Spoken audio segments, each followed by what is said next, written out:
আবহাওয়ার সবশেষ খবর নিয়ে রাজধানীর আবহাওয়া অধিদপ্তর থেকে যুক্ত হচ্ছেন সহকর্মী আরিফুল ইসলাম। চলে যাচ্ছে তার কাছে। আরিফ, ঘূর্ণিঝড় রিমাল নিয়ে আবহাওয়া অধিদপ্তরের ব্রিফিং এর বিস্তারিত জানতে চাই আপনার কাছে। নিশ্চয়ই সাথে শুরুতে বলে রাখছি যে প্রবল ঘূর্ণিঝড়টি এখন স্থল ও গভীর নিম্নচাপে পরিণত হয়েছে, যেটা অবস্থান করছে যশোরের নিকটবর্তী এলাকায়।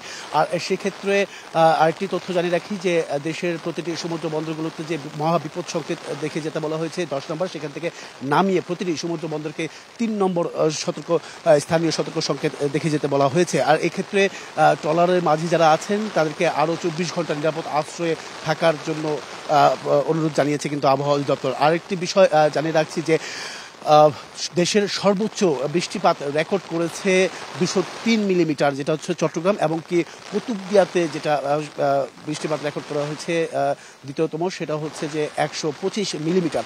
আর এই ক্ষেত্রে বাতাসের সর্বোচ্চ গতিবেগ ছিল যেটা খেপুপাড়ায়, সেটা হচ্ছে 111 কিলোমিটার বাতাসের গতিবেগ ছিল। আর যখন সেই ঘূর্ণিঝড়টি কেন্দ্রটি সেখানে অবস্থান করছে, সেখানে কিন্তু যখন গতকাল রাতে যখন আঘাত করেছে সেই সময়টাতে কিন্তু বাতাসের গতিবেগটা যেটা ছিল 111, আমি কিন্তু কিছুক্ষণ আগে বলেছি। আর একটি বিষয় জানিয়ে রাখি যে এই ঘূর্ণিঝড়টি, এই যে স্থল গভীর নিম্নচাপটি, সেটা কিন্তু পরিসরে পর্যায়ক্রমে এটি কিন্তু ঢাকার উপর দিয়ে অতিবাহিত হবে। সেটা হচ্ছে দুপুর 3টার পরে। তখন কিন্তু বাতাসের গতিবেগ থাকবে রাজধানীতে 30 থেকে 40 কিলোমিটার। এছাড়া আরেকটি বিষয় জানিয়ে রাখি যে যশোরের যে নিকটবর্তী এলাকা বা ভূমিধসের ঘটনা, সেটা কিন্তু তাদেরকে জিজ্ঞেস করা হয়েছিল ভূমিধস কী পরিমাণ হয়েছে, জলোচ্ছ্বাস কী পরিমাণ হয়েছে, সেটা কিন্তু পরবর্তীতে তারা আবার একটি সংবাদ সম্মেলন বা তাদের কাছ থেকে জানানোর কথা জানিয়েছে। এছাড়া আমি একটু যদি বলতে চাই যে ঢাকায় যে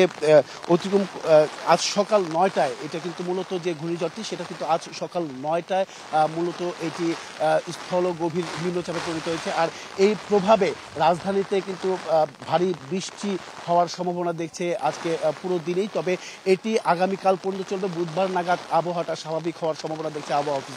এছাড়াও বলছে যে এই যে বৃষ্টিপাত হচ্ছে সেটা এটা লাগাতার থাকবে দেশের প্রতিটি জায়গাতেই। আজকে সারাদিন আসলে বৃষ্টি অতিবাহিত বা বৃষ্টি অব্যাহত থাকবে। তো সেক্ষেত্রে বলা যায় যে ঘূর্ণিঝড় যে রিমাল, সেটা দুর্বল হয়ে গেছে, এটার কোনো আর ভয়াবহতা নেই। প্রত্যেককেই আসলে বলছেন যারা নিরাপদ আশ্রয় আছেন তাদেরকেও কিন্তু সতর্ক করে দিয়েছেন যে আগামী 24 ঘন্টাও তাদেরকে সেখানে, যেহেতু বঙ্গোপসাগরে এখনও সেই কিছু অংশাবশেষ এখনও ঘূর্ণীয়মান রয়েছে সেই ঘূর্ণিঝড়ের, তো সেক্ষেত্রে ট্রলার যে সমস্ত ট্রলারগুলো আছে, ট্রলার মাঝি যারা আছে তাদেরকেও কিন্তু সতর্ক অবস্থানে থাকার আহ্বান জানিয়েছে আবহাওয়া অধিদপ্তর। তো সাথী, সবশেষ বলা যায় যে বৃষ্টিপাত, এই ভারী বৃষ্টিপাতের কারণে রাজধানী কিন্তু পুরোটাই বলা যায় যে একটা জনদুর্ভোগে পরিণত হয়েছে। তো এই ছিল সাথে এখান থেকে সবশেষ। ধন্যবাদ আরিফ।